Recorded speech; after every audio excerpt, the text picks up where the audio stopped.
গত 16 বছরে একবারও আর্জেন্টিনার মাঠে গিয়ে আর্জেন্টিনাকে হারাতে পারেনি ব্রাজিল। বিশ্বের কোনো মাঠে গত 6 বছরে একবারও আর্জেন্টিনাকে হারাতে পারেনি সেলেসাওরা।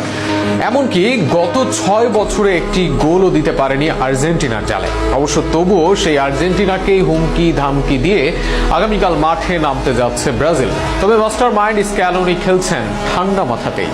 3রা জুলাই 2019 কোপা আমেরিকার সেমিফাইনালে আর্জেন্টিনাকে হারায় ব্রাজিল। প্রায় 6 বছর আগের এই জয়ই ব্রাজিলের সর্বশেষ জয় আর্জেন্টিনার বিপক্ষে। এরপর ফ্রেন্ডলি, কোপা আমেরিকা কিংবা বিশ্বকাপ বাছাই পর্ব কোনো মঞ্চেই আর আর্জেন্টিনাকে হারাতে পারেনি ব্রাজিল। হারানো তো দূরে থাক, ওই ম্যাচের পর আজ পর্যন্ত কখনোই আর্জেন্টিনার জালে একটি গোলও দিতে পারেনি সেলেসাওরা।